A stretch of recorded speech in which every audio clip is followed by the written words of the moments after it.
Bereshit chapter 29. Then Yaakov went on his journey, and came to the land of the children of the east. He looked, and behold, a well in the field, and behold, 3 flocks of sheep lying there by it. For out of that well they watered the flocks. The stone on the well's mouth was large. There all the flocks were gathered.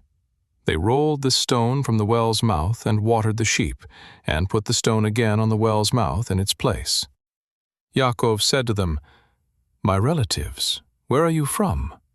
They said, "We are from Haran." He said to them, "Do you know Laban, the son of Nahor?" They said, "We know him." He said to them, "Is it well with him?"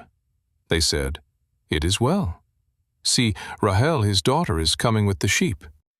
He said, "Behold, it is still the middle of the day, not time to gather the livestock together. Water the sheep, and go and feed them."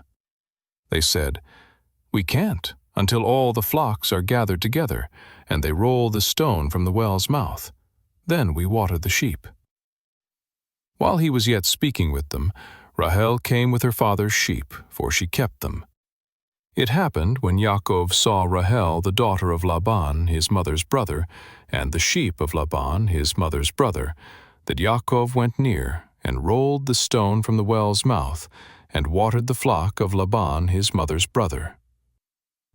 Yaakov kissed Rahel, and lifted up his voice, and wept.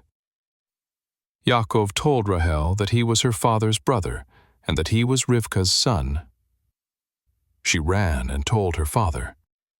It happened when Laban heard the news of Yaakov, his sister's son, that he ran to meet Yaakov, and embraced him, and kissed him, and brought him to his house. Yaakov told Laban all these things. Laban said to him, "Surely you are my bone and my flesh." He lived with him for a month. Laban said to Yaakov, "Because you are my brother, should you therefore serve me for nothing? Tell me, what will your wages be?" Laban had 2 daughters. The name of the elder was Leah, and the name of the younger was Rahel. Leah's eyes were weak, but Rahel was beautiful in form and attractive. Yaakov loved Rahel. He said, "I will serve you 7 years for Rahel, your younger daughter." Laban said, "It is better that I give her to you than that I should give her to another man. Stay with me." Yaakov served 7 years for Rahel. They seemed to him but a few days for the love he had for her. Yaakov said to Laban, "Give me my wife, for my days are fulfilled, that I may go into her." Laban gathered together all the men of the place, and made a feast. It happened in the evening that he took Leah his daughter, and brought her to him. He went into her. Laban gave Zilpah his handmaid to his daughter Leah for a handmaid. It happened in the morning that, behold, it was Leah. He said to Laban, "What is this you have done to me? Didn't I serve with you for Rahel? Why then have you deceived me?" Laban said, "It is not done so in our place, to give the younger before the firstborn. Fulfill the week of this one, and we will give you the other also for the service which you will serve with me yet 7 other years." Yaakov did so, and fulfilled her week. He gave him Rahel his daughter as wife. Laban gave to Rahel his daughter Bilhah, his handmaid, to be her handmaid. He went in also to Rahel, and he loved also Rahel more than Leah, and served with him yet 7 other years.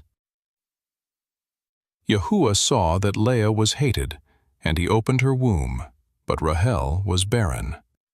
Leah conceived and bore a son, and she named him Reuben. For she said, "Because Yahuwah has looked at my affliction, for now my husband will love me." She conceived again and bore a son, and said, "Because Yahuwah has heard that I am hated, he has therefore given me this son also." She named him Shimon. She conceived again and bore a son. She said, "Now this time will my husband be joined to me, because I have borne him 3 sons." Therefore was his name called Levi. She conceived again and bore a son. She said, "This time will I praise Yahuwah." Therefore she named him Yehudah. Then she stopped bearing.